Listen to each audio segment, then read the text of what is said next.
कल जो पैराग्राफ हुआ था अंत में, उसको पढ़ के आगे बढ़ते हैं, जिसमें कहा बीवी जी ने कि बंदे के शरीर के अंदर प्रभु ने प्रकाश दर्शाया। बंदा न जानना चाहता है, न जानने का प्रयास करता है। यदि वह पहचान लेता धरे अर्थात स्वयं प्रकाश को, तो धर्म के मर्म को समझ लेता। धर्म क्या है यह भूलकर मतांतरों को ही धर्म समझ लिया, अतः अज्ञान तम में भ्रमित है। उसका वास्तविक धर्म क्या है? धरे हुए को जानना, जिसने इस काया रूपी वस्त्र को धारण किया हुआ है उसे पहचानना। मानव तन धारण करने का क्या प्रयोजन है? जब वह यह मर्म जान लेता तो स्थिर हो जाता धर्म पर। और इसमें यही भाव लिया गया था कि जब तक प्राणी के भीतर प्रभु अपना प्रकाश दिखला नहीं देते, अपने प्रकाश की प्रतीति करवा नहीं देते, तब तक बंदा यानी प्राणी समझ नहीं पाता, जान नहीं पाता। तो यदि प्रभु ने अपने भीतर स्वयं का जो प्रकाश है, जिसे गुरुदेव ने कहा एक वाणी में कि ज्योति ज्योति स्वरूप की प्रकाश स्व का, तो ये प्रकाश तो स्व का ही होता है, स्वयं का ही प्रकाश होता है। और वो ज्योति स्वरूप परमात्मा, वो प्रभु हमारे भीतर अपनी ज्योति के द्वारा उस प्रकाश को प्रकट करता है। तो वो दिखा देता है भक्त को, किंतु ज्यादातर प्राणी इस बात को जानते नहीं है, मानते नहीं है या समझते नहीं है। तो जानते भी नहीं है और जानने का कोई प्रयास भी नहीं करते हैं, इसलिए सब कुछ होते हुए भी इन सब से वंचित रह जाते हैं। यदि वो पहचान लेता तब जान लेता कि यही तो उसके भीतर धरा हुआ है जन्म जन्मांतर से, यही तो उसका धर्म है और यही तो धर्म का मर्म है।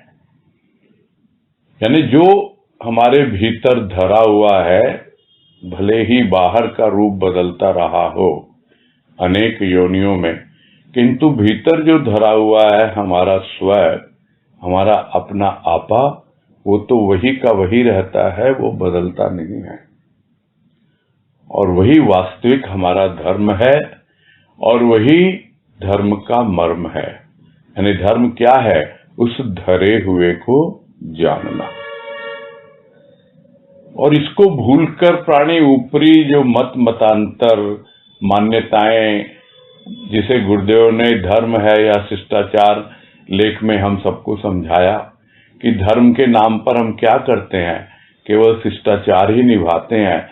जिसने जो मत अपना लिया, जिस संप्रदाय से जुड़ गया, बस वो उसी के बारे में बात करता है या सोचता है, उन्हीं ऊपरी उपचारों में लगा रहता है।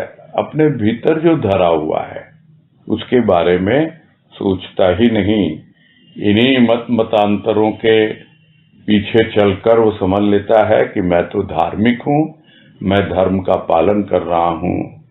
और यही कारण है कि उसके जीवन से अज्ञान का अंधेरा कभी दूर नहीं होता, उसकी बुद्धि से कभी भ्रम दूर नहीं होता, और उसी अंधेरे के कारण वो भ्रमित हो इधर उधर घूमता रहता है, यूं ही आता है और यूं ही चला जाता है।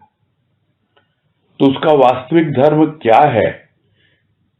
जो भीतर धरा हुआ है उसको जानना। जो धरा हुआ उसने क्या किया? उसने तो यह काया रूपी वस्त्र धारण किया हुआ है। तो काया रूपी वस्त्र को पहचानना कि ये काया क्या है, यह माया क्या है, यह छाया क्या है।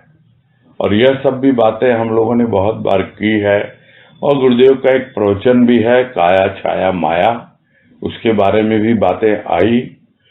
तो जो काया के खेल को समझ जाता है, काया रूपी वस्त्र को समझ जाता है, और इस काया रूपी वस्त्र ने किसको धारण किया हुआ है? ये तो स्थूल है काया,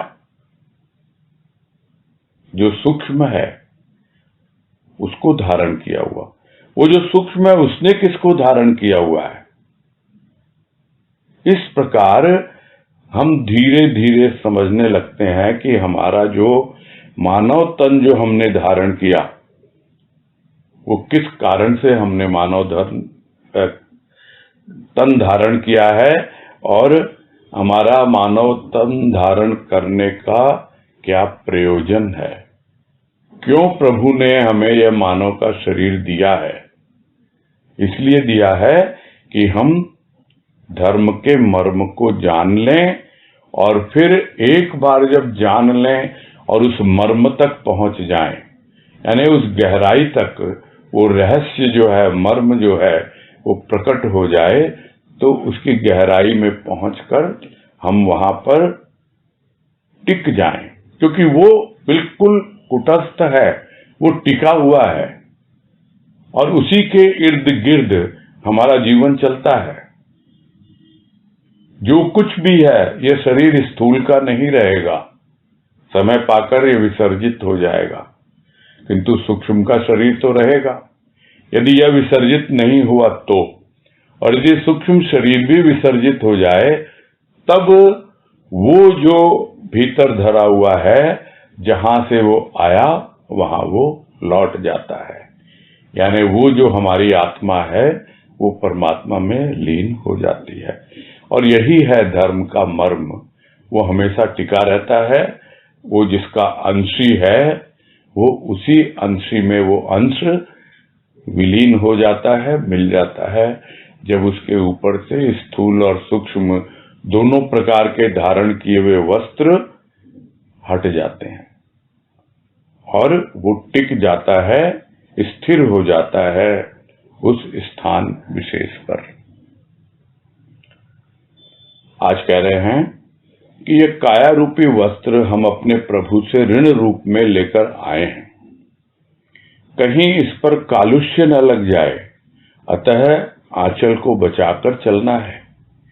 यदि भूल से कालिमा लग भी जाए तो उसे स्वच्छ कर उसका वस्त्र ज्यों का त्यों वापस करने पर हमें प्रभु के सम्मुख जाते हुए शर्म नहीं आएगी।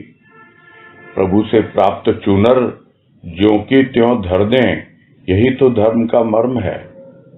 यह चूनर ज्यों की त्यों बच पाती है तभी जब हम जान लेते हैं धरे हुए को। हम धरे हुए को केवल गुरु कृपा से जान सकते हैं।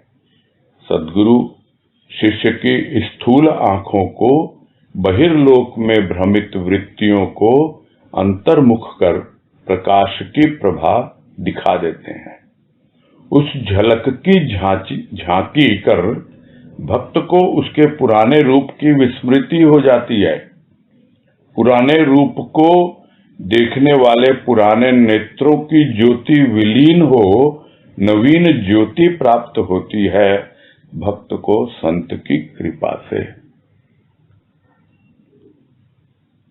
और जो जो परिवर्तन अनुभव किए बीवी जी ने अपने जीवन में, और किस प्रकार से इस धर्म का मर्म समझा, इसका सार समझा, वही सब अपने अनुभव हमसे वो शेयर कर रहे हैं, लिख रहे हैं कि हम आए हैं प्रभु से ऋण रूप में लेकर यह काया रूपी वस्त्र।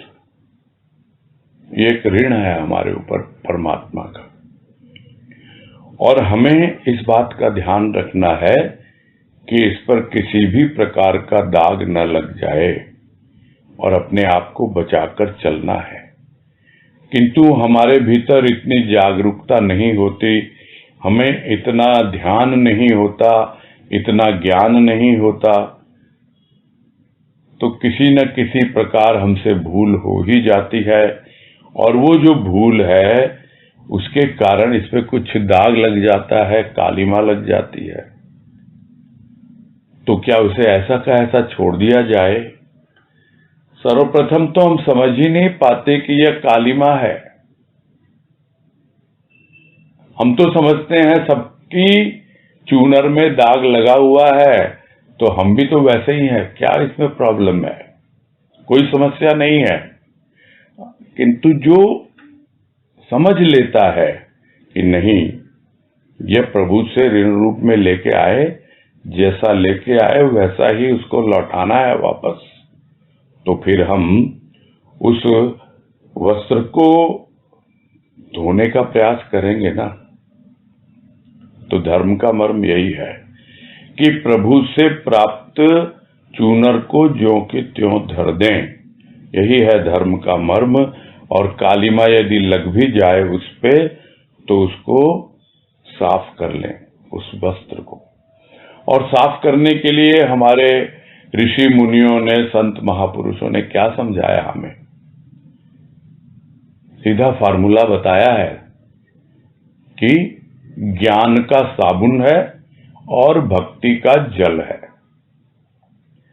ज्ञान का साबुन रगड़ें और भक्ति के जल से उसका प्रक्षालन कर लें, उसको साफ कर लें। भक्ति भी साफ करती है, किंतु पूरी तरह से वो दाग हटता नहीं जो हम जानते हैं, क्योंकि ये दाग आज के तो है नहीं, न जाने कितने जन्म जन्मांतरों से ये संस्कारों के रूप में ये दाग लगे हुए हैं। तो उसको साफ करना है, हटाना है। उसके लिए वैसी ही भक्ति चाहिए, यानी वैसा जल चाहिए, और वैसी ही साबुन चाहिए, यानी ज्ञान का भी वही धरातल चाहिए। और ध्यान यह भी रखना है कि भाई यह जो चूनर है यह ज्यों की त्यों रहे, किसी भी प्रकार से डिस्टर्ब न हो। तो ज्यों की त्यों बच जाती है जब यह चूनर, तभी हम जान लेते हैं कि हाँ भाई, हमारे भीतर वो धरा हुआ है, अब हमारे भीतर वो जागरूकता आ रही है और हम वहां तक पहुंच रहे हैं। और ये हम जानते हैं सिर्फ और सिर्फ सदगुरु की कृपा के आधार पर ही। तो सदगुरु क्या करते हैं? सदगुरु अपने शिष्य को कुछ इस प्रकार से अंतर्मुखी करते हैं, यानी जो तू बाहर बाहर देख रहा है, इन स्थूल आंखों से बहिर्लोक यानी बाहर के लोक को देख रहा है, और उसमें भ्रमित होकर के तुम्हारी वृत्तियां परेशान हो रही हैं, अब उनको अंतर्मुख कर, और अंतर्मुख करते हैं वो, और अंतर्मुख करके जो वो स्वयं प्रकाश छिपा हुआ है हमारे भीतर, उसकी किसी न किसी रूप में एक झलक वो हमें दिखा देते हैं, एक प्रकाश की किरण का हमें आभास दिला देते हैं। तभी उसके प्रति हमारी चाह जागती है। तो वो एक झलक जो मिलती है वो भक्त को कुछ ऐसी स्थिति बना देती है कि जो कुछ भी उसका पुराना रूप था, यानी अब तक जो उसने जीवन जिया था मनुष्य होने के बावजूद भी, जो बहिर्मुखी था, जो बाहर के लोक में ही विचरण कर रहा था, वो अब उन सबको भूल जाता है। अपने पुराने रूप की उसे विस्मृति हो जाती है, और जो उसके पुराने नेत्र होते हैं, यानी जो आंखें हैं, पुरानी आंखों से ही पुराने दृश्य वो देखा करता था, अपने पुराने रूप को समझा करता था, अब उसे नई आंखें मिलती हैं। क्यों? क्योंकि पुराने नेत्रों की ज्योति विलीन हो जाती है। विलीन हो जाती है यानी अब वो देख ही नहीं पाता उन आंखों से, वो एक प्रकार से अंधा हो जाता है, कुछ दिखलाई ही नहीं देता उसको, बाहर की चीजें होते हुए भी उसको दिखती नहीं है। क्यों? क्योंकि अब वो तो देख रहा है अपने भीतर। किसके द्वारा देख रहा है? एक उसे मिली है नवीन ज्योति, एक नई दृष्टि मिली है। थी तो सही आंखें पहले, अंतर्दृष्टि भी थी, किंतु उन आंखों में ज्योति नहीं थी। सब कुछ तो बाहर ही बाहर लगा रखी थी उसने। अब भीतर की आंखें खुली हैं, एक नई ज्योति का उसे अनुभव हो रहा है, एक नई दृष्टि उसे मिली है, वो भाव की दृष्टि, जिसके द्वारा वो अपने आप को देखना सीखता है और अपने भीतर धरे हुए उस स्वयं प्रकाश तक पहुंचने का प्रयास भी करता है। तो यह सब भक्त को कौन देता है? संत देता है, संत की कृपा देती है, और उसके द्वारा ही वो अपनी अंतर यात्रा की ओर गमन कर पाता है। आगे कह रहे हैं, पंचभूत द्वारा निर्मित मानव केवल प्रकृति के प्रपंच में ही फंसा रहता है। प्रकृति अशांत है, इससे अशांत हुआ मनुष्य शांत हो जाता है संत की कृपा प्राप्त कर। पंच प्रकृति से ऊपर उठकर अशांत जीवन का अंत हो जाता है, क्योंकि उस समय हमारा परिचय बेअंत से हो जाता है। पंचभूत द्वारा निर्मित इस चोले में ही वह बेअंत विराजमान है। जब हम उससे परिचित हो जाते हैं तब अंत हो जाता है जग प्रपंच का। बेअंत का सामीप्य हमारे शरीर को मंगलमय बना देता है। प्रकृति वार नहीं कर सकती उस पर, क्योंकि प्रकृति की पहुंच बेअंत तक नहीं, यह तो अभी उसके अन्वेषण का प्रयास मात्र कर रही है। हम पंच प्रकृति से ऊपर उठकर बेअंत का सामीप्य प्राप्त करें, तभी हमारे लिए बसंत पंचमी है। विकसित विविध रंगों से सजा हुआ हृदय नंदन कानन है।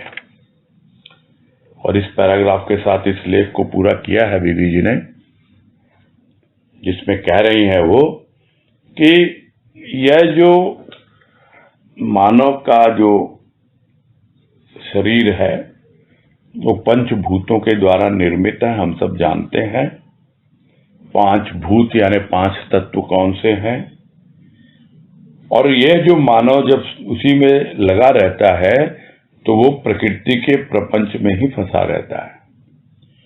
तो वो कौन सी प्रकृति है जिसके प्रपंच में रहता है?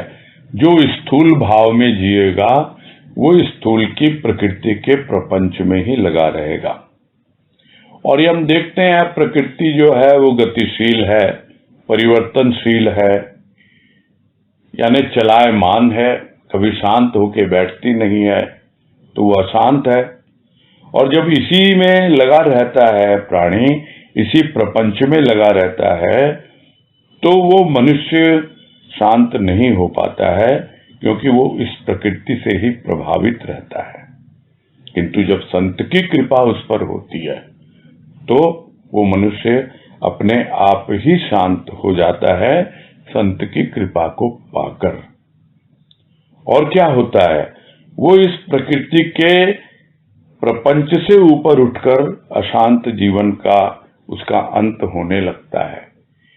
यहाँ पंच प्रकृति बताया है तो जैसा समझ में आ रहा है मुझे, एक तो पंच भौतिक या स्थूल प्रकृति है, और उसके अलावा जो सूक्ष्म प्रकृति है उसके चार अवयव बताए गए हैं, मन बुद्धि चित्त अहंकार। तो सूक्ष्म प्रकृति के चार अवयव और एक स्थूल प्रकृति, तो इस प्रकार ऐसा समझ में आ रहा है, उसे ही पंच प्रकृति कह रहे हैं बीवी जी। तो उससे ऊपर उठकर अशांत जीवन का अंत हो जाता है, क्योंकि उस समय हमारा परिचय बेअंत से हो जाता है। क्योंकि बेअंत से परिचय तो तभी होगा जब हम स्थूल प्रकृति और सूक्ष्म प्रकृति दोनों से ऊपर उठेंगे, और उसी को यहाँ पर बीवी जी ने पंच प्रकृति का नाम दिया है। तो वह अशांत जीवन का अंत हो जाता है और बेअंत से परिचय हो जाता है, और पंचभूत द्वारा निर्मित यह जो शरीर है इसी में वो बेअंत विराजमान है, ये भी हमको समझ में आ जाता है, अनुभव में आ जाता है। जो सुनी सुनाई बातें होती हैं वो सिर्फ सुनी हुई नहीं होती, जो हमने कल्पना की हुई होती है वो कल्पना साकार हो जाती है, अनुभव में परिवर्तित हो जाती है। कब? जब हम उससे परिचित हो जाते हैं। और जब हम उससे परिचित हो जाते हैं तो अपने आप ही ये जितना भी जगत प्रपंच है, जो बाहरी प्रकृति का प्रपंच था, स्थूल प्रकृति का, जो हमारे देह से संबंधित था, यानी हमारे स्थूल के रिश्ते, शरीर के जो भी संबंधी, इन सब का जो भी प्रपंच है वो अपने आप ही उनका अंत हो जाता है। ऊपरी व्यवहार अपनी जगह होता है, ऐसा थोड़ी है कि प्राणी सांस लेना बंद कर देगा, अपने शरीर का, स्थूल शरीर का ध्यान नहीं रखेगा, किंतु जिस प्रपंच में फंसा हुआ है, जिसको महत्व वो दे रहा है, उसका अपने आप ही अंत हो जाता है।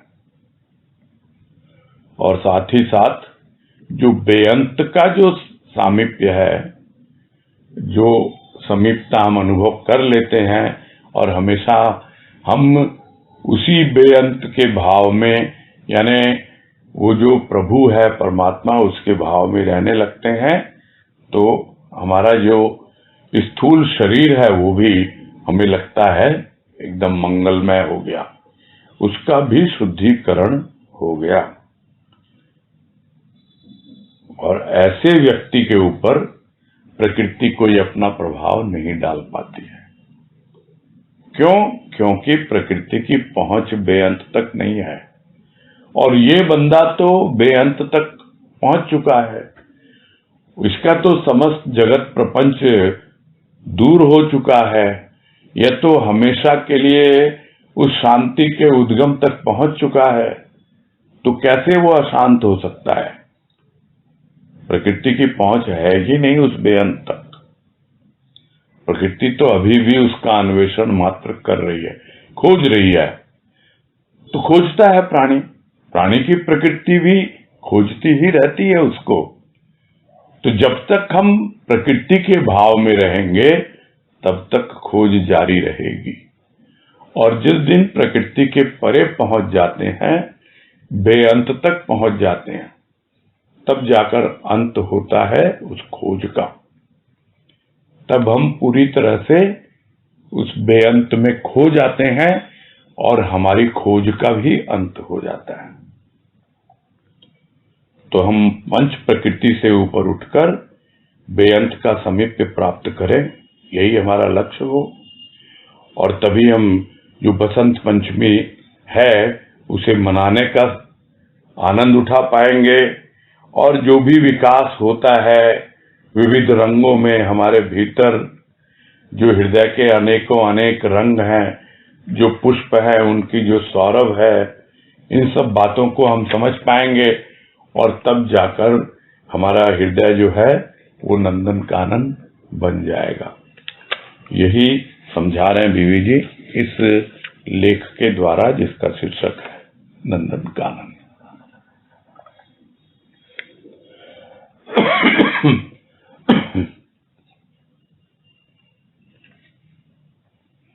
अब अगला लेख शुरू करते हैं, जिसका शीर्षक है निष्कंप दीप शिखा। तो निष्कंप से तो हमें समझ में आ रहा है, यानी जो कांपती नहीं है। दीप शिखा यानी दीपक की जो लौ है, प्राय हम देखते हैं वो कांपती रहती है, हिलती डुलती रहती है। तो वो कौन सी चीज है जो उसको हिलाती है, डुलाती है? वो है वायु।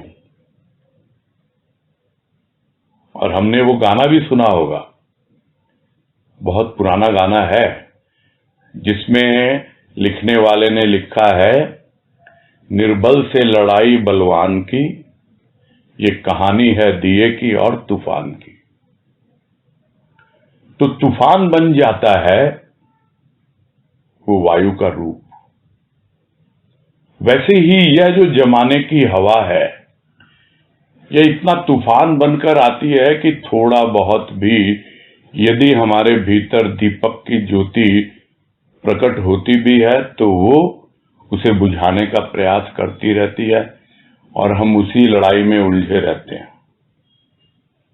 किंतु जब निष्कंप हो जाती है दीप शिखा, तो कैसे निष्कंप होती है, कैसे प्रभावित नहीं होती वो प्रभावित इससे नहीं होती जब हम जमाने की हवा को महत्व नहीं देते। वो हवा होते हुए भी हवा हो जाती है, यानी दूर हो जाती है, पहुंच ही नहीं पाती हम तक। क्यों नहीं पहुंच पाती? क्योंकि फानूस बनकर जिसकी हिफाजत खुदा करे, उस शमा को कौन बुझा सकता है? जिसकी हिफाजत खुदा खुद कर रहा है फानूस बनकर, यानी कि जिस तरह उस शमा के चारों ओर फानूस होता है, लालटेन में जिस तरह शीशा होता है,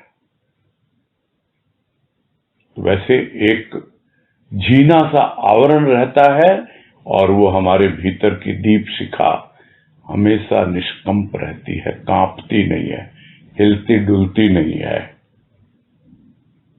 यह शीर्षक हमें यही संदेश दे रहा है।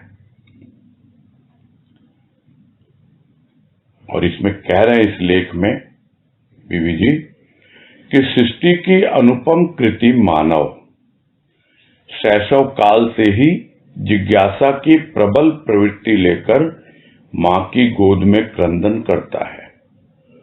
ज्यों ज्यों विकसित होती है काया, जिज्ञासा भी प्रबल होती जाती है। जीवन पथ पर आगे बढ़ते हुए वह पथ के कण कण से अपनी जिज्ञासा का समाधान चाहता है। यह सृष्टि की अनुपम कृति है, हम सब जानते हैं, जानते या नहीं जानते हैं, सुनते तो हैं ही। यह मानव जो है परमात्मा की जो सृष्टि करता है उसकी अनुपम है। अनुपम यानी उपमा नहीं दी जा सकती। यहां तक कि एक मानव भी दूसरे मानव से मिलता नहीं, न उसका बाहरी रूप मिलता है और न उसका भीतरी रूप मिलता है। बिल्कुल अनुपम है, एक दूसरे से मिलते जुलते हैं ही नहीं। और बाकी जो सृष्टि की रचना हुई है सृष्टिकर्ता के द्वारा, वो तो बिल्कुल अलग है। तो मानव में भी एक मानव दूसरे मानव से नहीं मिलता, इतनी अनुपम कृति है यह मानव। अब उसके साथ क्या लगा हुआ है?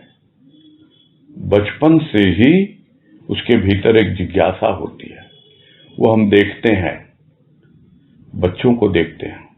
जब हम बच्चे थे तो हम नहीं समझ पाते थे, किंतु फिर भी छोटी छोटी बातों को समझने का, जानने का प्रयास करते रहे होंगे।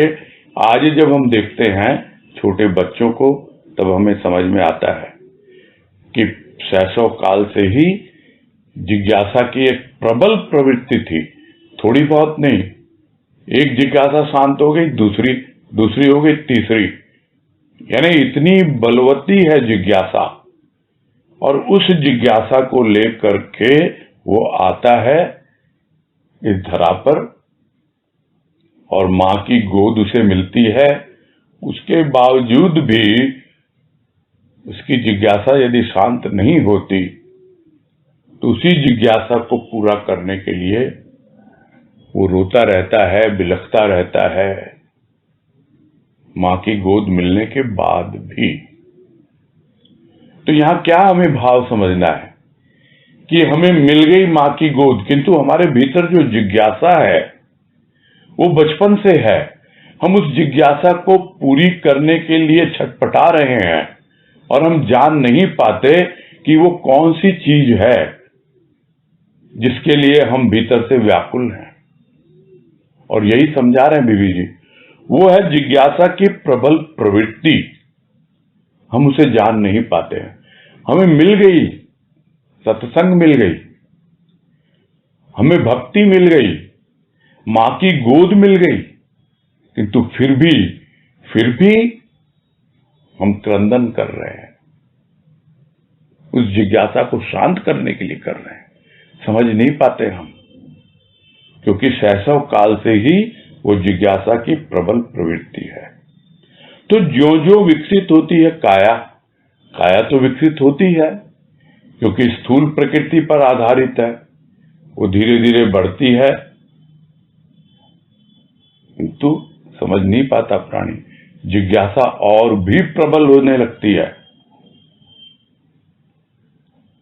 ये बड़ी विचित्र बात है और हम उस पर ध्यान देते नहीं, और ये बहुत इंपॉर्टेंट पॉइंट यहां बीवी जी ने रखा है हमारे सामने, और जरूर हमको इस पर विचार करना चाहिए, चिंतन मनन करना चाहिए कि यह जो जिज्ञासा है इतनी प्रबल है कि हम समझ ही नहीं पाते उसको, और हम आगे बढ़ रहे हैं जीवन पथ पर, और उस पथ पर हम देखते हैं छोटे से छोटा कण भी जो है वो चाहता है कि भाई मेरी जिज्ञासा का समाधान हो। छोटा से छोटा विचार, छोटे से छोटा प्रश्न जो उठता है भीतर, वो समाधान चाहता है, उस जिज्ञासा को शांत करना चाहता है, और प्राणी इसी जिज्ञासा के कारण क्रंदन करता रहता है भीतर ही भीतर, और वो समझ नहीं पाता कि आखिर ये जो भीतर उसके अशांति है, भीतर उसके क्रंदन है, तो आखिर क्यों है। आगे कह रहे हैं, प्रथम गुरु के रूप में माता उसका पथ प्रदर्शन करती है, फिर भी मानव का शिशु रूप अशांत रहता है। बाह्य सृष्टि का दर्शन अपने कंधे पर चढ़ाकर पिता कराता है, फिर भी संतोष कहां। तीसरा गुरु होता है शिक्षक, जो अक्षर ज्ञान करा उसके समक्ष अपार विद्या का भंडार रखता है, फिर भी मानव का युवा मन तृप्त नहीं होता।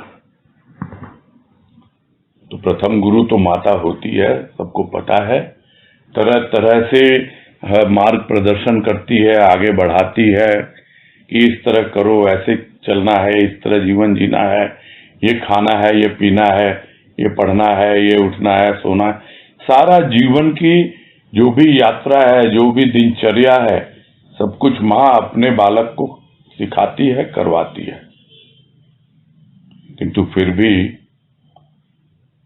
उसका जो भीतर का जो शिशु रूप है, क्योंकि जिज्ञासा अभी भी शैशव काल में ही है, जिज्ञासा शांत नहीं हो पाती है, प्रश्न पे प्रश्न करता है, जिज्ञासा रखता है, किंतु फिर भी अशांत ही रहता है। और उसका पिता कंधे पर चढ़ाकर दिखाता है बाहर की पूरी दुनिया, यानी पूरा बोझ अपने ऊपर लेकर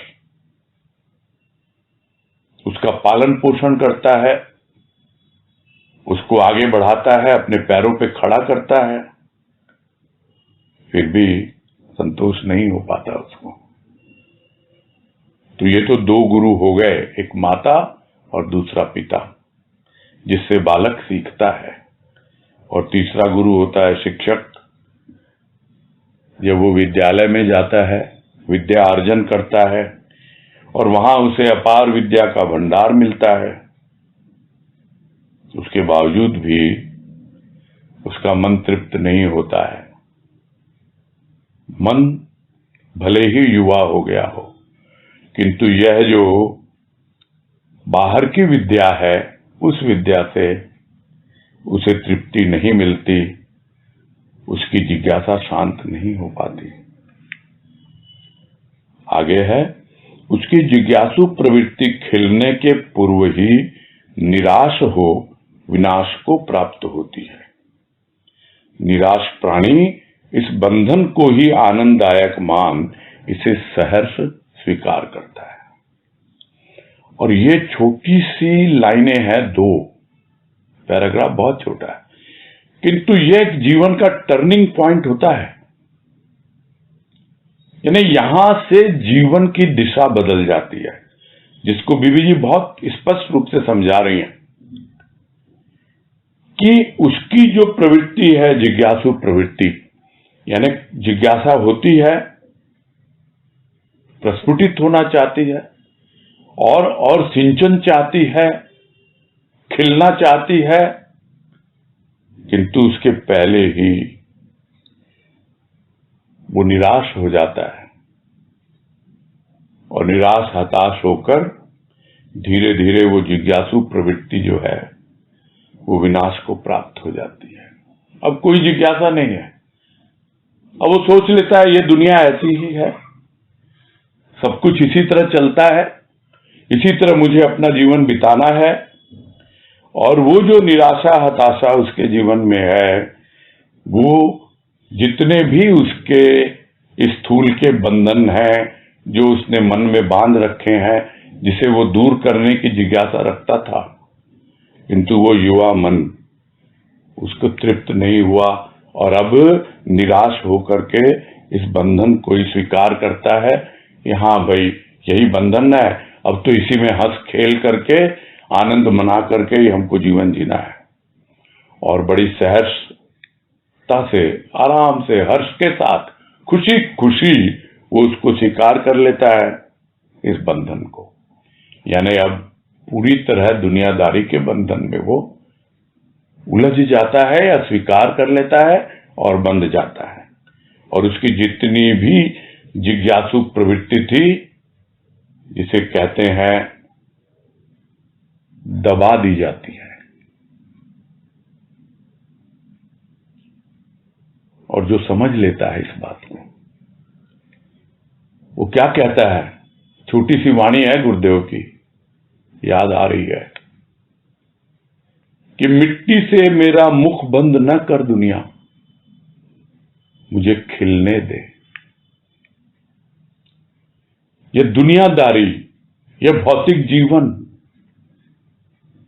मिट्टी से मुख बंद कर देता है, निराश हो जाता है, दबा देता है जिज्ञासा को अपनी, खिल ही नहीं पाती है और उस बंधन को सहज स्वीकार कर लेता है। संसार का बंधन सांसारिक धन अर्जन करने की प्रेरणा प्रदान करता है। पार्थिव ऐश्वर्य प्राप्त कर मानव अलौकिक आनंद से, अमृत के ऐश्वर्य से वंचित होता है। पार्थिव धन उसके मन बुद्धि को संकुचित कर उसके जीवन को अर्थहीन, वेदनापूर्ण और अशांत बनाता है। कितनी प्रैक्टिकल चीजें यहां लिखी है बीवी जी ने कि यह जो संसार का बंधन है कहां से आया, ये सांसारिक धन अर्जन करने की प्रेरणा। तो दोनों एक दूसरे से जुड़े हुए हैं और धन अर्जित करता है और संसार के बंधन में बंधता चला जाता है। उसे बहुत ऐश्वर्य मिलता है, पार्थिव ऐश्वर्य, यानी भौतिक जीवन में काफी तरक्की करता है, बहुत आगे बढ़ता है, ऐश्वर्य प्राप्त करता है, किंतु वो समझ नहीं पाता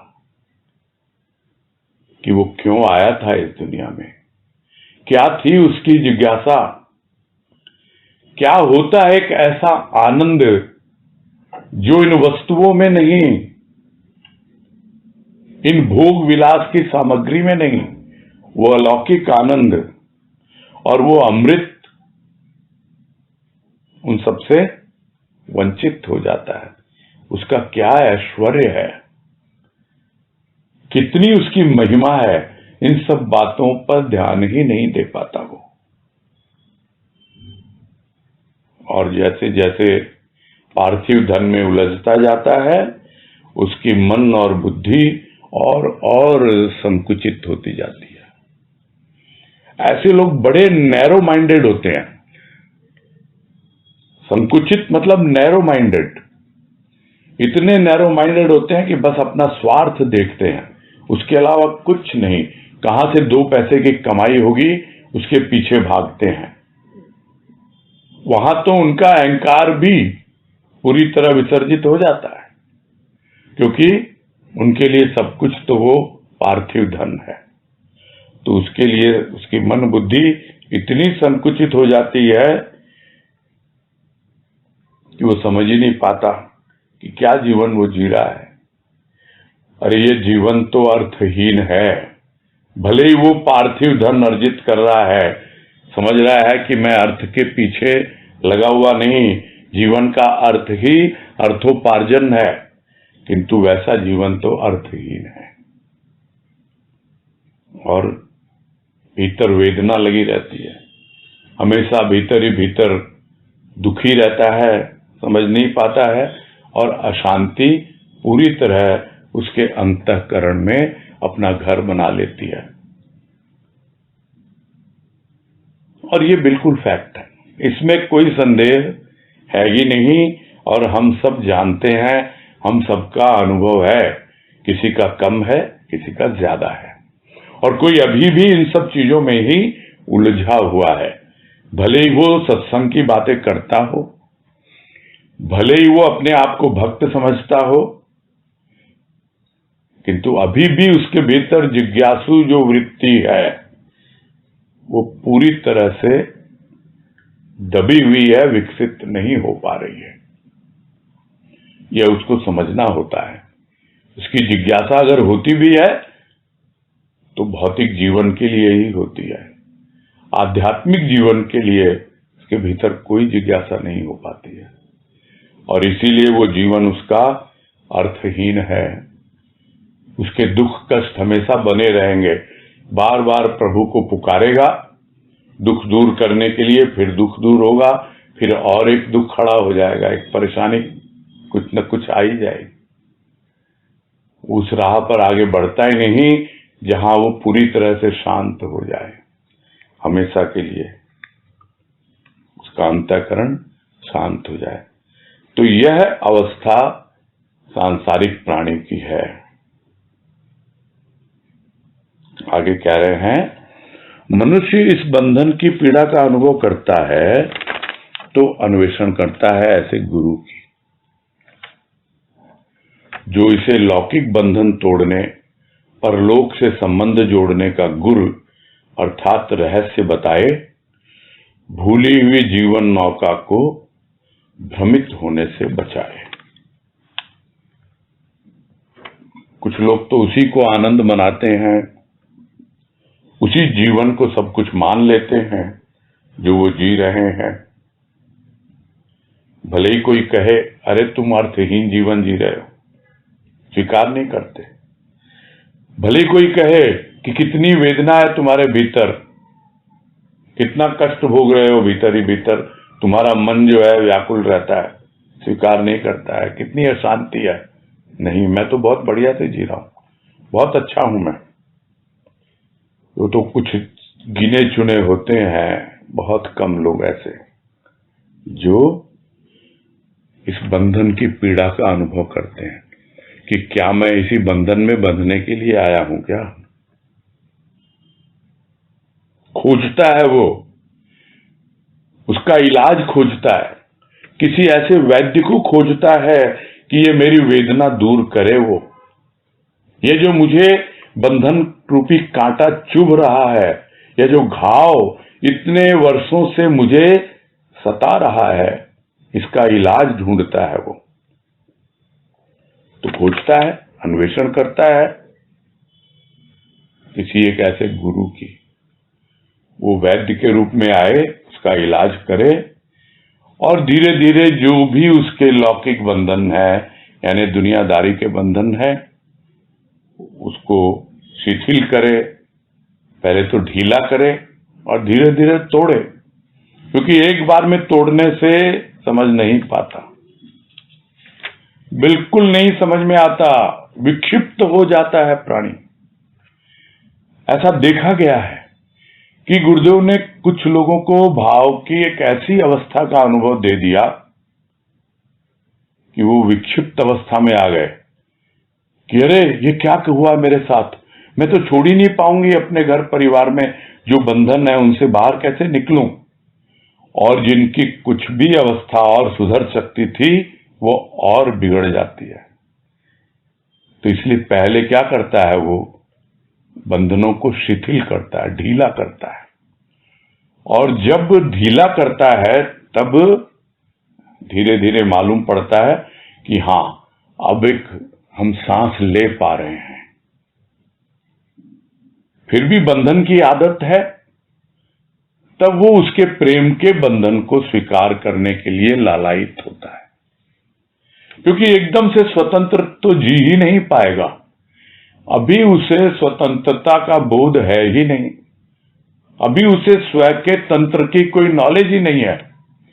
इसलिए वो बंधन शिथिल होते हैं, फिर वो प्रभु के प्रेम के बंधन में जुड़ता है, यानी लौकिक बंधन से हटता है और परलोक से संबंध स्थापित करता है। परलोक यानी अब दूसरा लोक है। यहां परलोक से मतलब स्वर्ग लोक की बात नहीं है, यहां एक ऐसे लोक की बात है जो भीतर का लोक है, जहां पर अंतर यात्रा प्रारंभ होती है।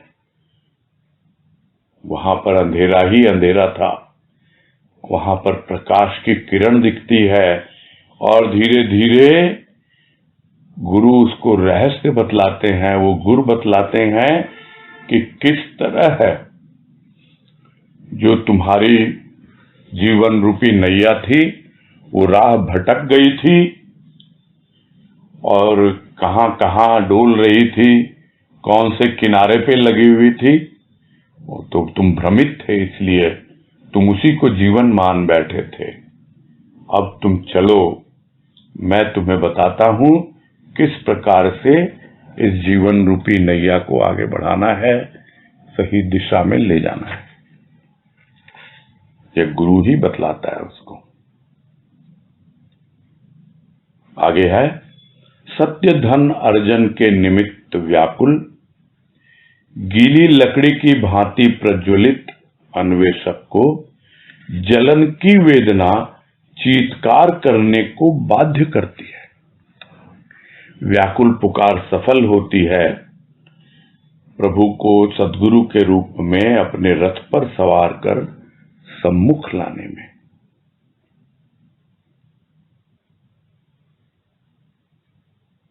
गीली लकड़ी की तरह है, क्योंकि वो बंधन तो ऐसा है नहीं इतनी आसानी से टूट जाएगा। वो जो दुनियादारी में इतना सना हुआ है, रमा हुआ है, जिस तरह गीली लकड़ी है उसको अगर आग मिल भी जाए तो क्या वो इतनी जल्दी प्रज्वलित हो जाती है? आग पकड़ लेती है? नहीं पकड़ पाती है।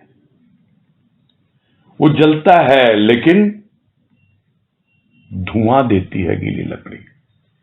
और जिस तरह धुआं आंखों में जलन पैदा करता है, उसी तरह समझ नहीं पाता प्राणी और चित्कार करने लगता है कि मैं चाहता तो हूं कि सत्य धन अर्जित करूं, मेरे भीतर इतनी व्याकुलता है, किंतु यह गीली लकड़ी जो है सूखने का नाम ही नहीं लेती।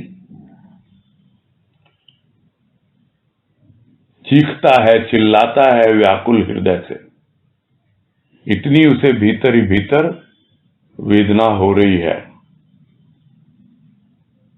उसकी व्याकुल पुकार तभी सफल होती है जब उसके सामने प्रभु आ जाते हैं सद्गुरु के रूप में। और ऐसे वैसे नहीं आते, अपने रथ पर सवार होकर आते हैं। यानी मैं हूं रथ का सारथी, मैं तेरा सारथी हूं। जिस तरह अर्जुन का सारथी कृष्ण, वैसे ही तेरा मैं सारथी, तेरी जीवन रूपी नैया का खेवैया। अब मैं तुझे ले जाऊंगा उस पार। अभी तक तो तू इस पार था, यही स्थूल के खेल, दुनियादारी के बंधन, लौकिक बंधन, इसी में फंसा हुआ था। अब मैं तुझे अपने बंधन में बांधकर, दुनिया से बचाकर तुझे कुछ ऐसे लोक में ले जाऊंगा जहां से तेरा संबंध जुड़ेगा और जो तेरी व्याकुलता है, जो तेरे भीतर सत्य धन के अर्जन को प्राप्त करने की व्याकुलता है, उसको दूर करूंगा मैं। और तेरी व्याकुल पुकार सिर्फ पुकार नहीं रहेगी, क्योंकि मैं आ गया। अब वो पुकार बेकार नहीं है। इसे गुरुदेव ने कहा वाणी में, पुकार कब बेकार? पुकार बार बार। एक बार यदि सदगुरु आ भी गया, उसने जिम्मेवारी ले भी ली, फिर भी क्योंकि हम भटक जाते हैं, हम इधर उधर हो जाते हैं, तो हम यह ना समझे कि एक बार पुकारने से ही बात बन जाती है। हो सकता है एक बार पुकारने से ना आए। बेकार कभी नहीं जाती है पुकार। व्याकुलता हृदय की दूर होती ही होती है। अपने आप ही वो दिलासा देता है, हमें शांत करता है, हमारी व्याकुलता को दूर करता है, और जो भूली हुई जीवन की नौका है उसको भ्रमित होने से बचाता है, उसको दिशा निर्देश करता है कि किस प्रकार तुम्हें अपने जीवन में आगे बढ़ना है। आगे कह रहे हैं कि सद्गुरु का दर्शन मनुष्य की दिग्भ्रष्ट जीवन नौका को असत्य लोक से पार कर सत्यलोक के शांतिपूर्ण तट की दिशा बतलाता है। सद्गुरु ने गुरु मंत्र न देकर हृदय को दी वह भावना तथा प्यार जिसे पाकर प्राण प्रफुल्लित हो उठे। तो क्या करता है सद्गुरु का दर्शन जब सद्गुरु उसके जीवन में आता है? यहां हम यह न समझे कि सद्गुरु का स्थूल दर्शन की बात हो रही है। हाँ, बीवी जी को अवश्य स्थूल दर्शन हुए, स्थूल रूप का दर्शन हुआ, किंतु वो स्थूल तक तो सीमित है नहीं। ये हम इतने पिछले 4-5 दिनों से हम समझ पा रहे हैं कि यह दर्शन क्या है। यह दर्शन भीतर का है, और ये बताया भी कि भीतर की आंखों से दर्शन, और वो होता है अनुभव के द्वारा, वो बनता है अनुभूति। और इसी की बात कह रहे हैं कि जब वो अनुभूति आने लगती है, यानी स्थूल दर्शन किसी भी रूप में हो, चाहे तस्वीर के रूप में, मूर्ति के रूप में, व्यक्ति के रूप में, साकार में, किसी भी ढंग से हो, किंतु हमें क्या चाहिए? हमें चाहिए सूक्ष्म का दर्शन। और वो जो सूक्ष्म का दर्शन होता है वही जो दिग्भ्रष्ट जीवन नौका है। दिग्भ्रष्ट यानी दिशा से भटकी हुई है, दिशा को भूली हुई है वो नौका। उस जीवन नौका को जो असत्य लोक के किनारे लगी हुई थी, यानी इस असत्य लोक में ही टहल रही थी, इस किनारे से उस किनारे, इस साइड से उस साइड, किंतु सद्गुरु क्या करता है?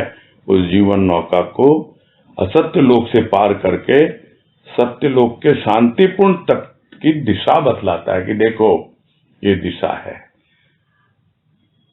भ्रमित मत हो जाना, दिग्भ्रष्ट मत हो जाना, दिशा भूलना नहीं तुम। और जो बात पहले भी एक आध बार आई है कि वो तो ध्रुव तारे की तरह अटल रहता है। दिशा बतलाते, सूर्य बदलता है, चंद्र बदलता है। कल तक कहीं और से सूरज उग रहा था, भले ही हम कहें कि वो दक्षिणायन था, अब उत्तरायण हो गया, तो बदल तो गई ना दिशा। किंतु सद्गुरु जो दिशा बतलाता है वो बिल्कुल बदलती नहीं है। क्यों? क्योंकि वो सत्य पर है, वो सत्य लोक है, वहां टिका हुआ है। तो क्या किया सद्गुरु ने? दिशा बतलाई, और इतना ही नहीं, हृदय को ऐसी भावना दी, ऐसा प्यार दिया जिसे पाकर प्राण प्रफुल्लित हो गए। नहीं तो लोग समझते हैं भाई गुरु आया हमारे जीवन में, हम गुरु के पास गए, कोई गुरु मंत्र मिलेगा, जो कि नॉर्मली सिस्टम देखा जाता है। किंतु यहां बीवी जी कह रहे हैं उन्होंने मुझे कोई गुरु मंत्र नहीं दिया। उन्होंने तो ऐसी भावना और ऐसा प्यार दिया कि प्राण जो सोए हुए थे वो जाग गए, जो बुझे बुझे थे उनमें एक नई चेतना आ गई, जो प्राण रूखे सूखे थे वो प्रफुल्लित हो उठे। खिलने लगे, प्रसन्नता आ गई उनमें। तो यह एक परिवर्तन घटित होता है और यही एक पहचान है कि सद्गुरु का दर्शन हमें हो रहा है। हम नहीं तो जीवन भर गाते रहेंगे, दर्शन दो घनश्याम, नाथ मोरी अखियां प्यासी रहे। वो प्यास कभी बुझेगी नहीं, क्योंकि हम समझ ही नहीं पाते कि सद्गुरु का दर्शन क्या होता है, घनश्याम का दर्शन क्या होता है। वो दर्शन है उसका अनुभव, उसके प्रेम का, उसके भाव का अनुभव। और जैसे जैसे वो अनुभव प्रगाढ़ होता जाता है, वैसे वैसे वो अनुभूति बनता चला जाता है और फिर हमें दर्शन की प्यास बनी तो रहती है किंतु बुझ भी जाती है। बड़ी आसानी से हम अपने उन अनुभवों का, उस अनुभूति का स्मरण करते हैं और हमें उस स्मृति में ही सब कुछ पता लग जाता है कि सद्गुरु हमेशा हमारे साथ है, कहीं दूर नहीं है, दिल के आईने में है तस्वीरें यार, जब जरा गर्दन झुकाई देख ली। बस यही पूरा करते हैं।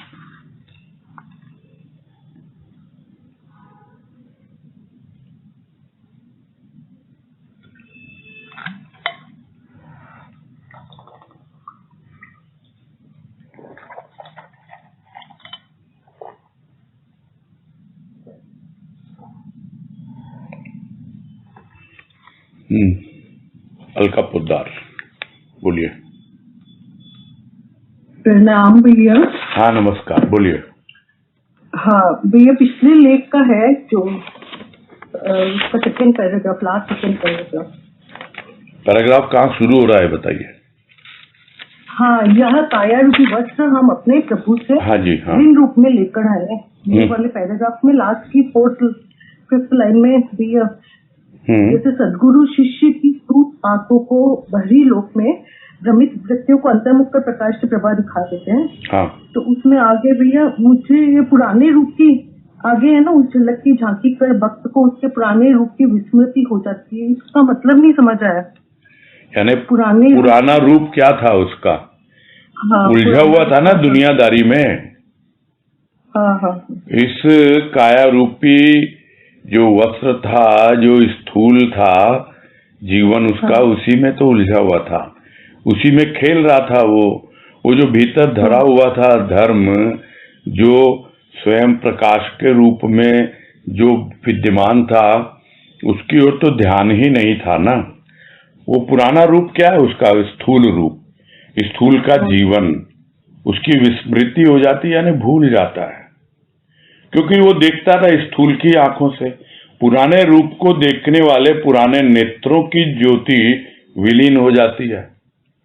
यानी पुराने नेत्र कौन से हैं? स्थूल के नेत्र। अब वो उस दृष्टि से देखता ही नहीं अपने आप को, अपना पुराना रूप भी नहीं देखता, क्योंकि एक और तो पुराना रूप भूल जाता है और उसकी आंखें, स्थूल की आंखें, उसी से तो स्थूल जीवन देख रहा था। तो वो सब अब ज्योति विलीन हो गई। अब तो एक नई आंखें उसे मिल गई है, नवीन ज्योति उसको मिल गई है संत की कृपा से। अब वो अपने भीतर देखना सीख गया। अब बाहर में अब उसको ज्यादा देखने की आदत नहीं, महत्व नहीं स्थूल के जीवन में उलझने की, रमने की। समझ आ गई, बहुत अच्छे से समझ। Thank you. ठीक।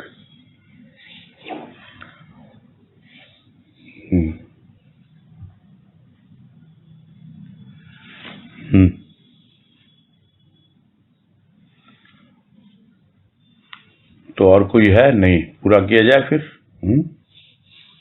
समय तो हो ही गया है 1:30।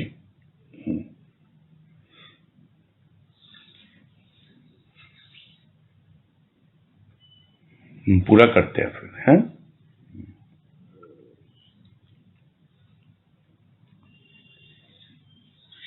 ठीक है भैया जी। हरिओम भैया जी। हाँ, हरिओम हरिओम, सबको हरिओम। हरिओम, सबको हरिओम। हरिओम हरिओम भैया जी। हरिओम।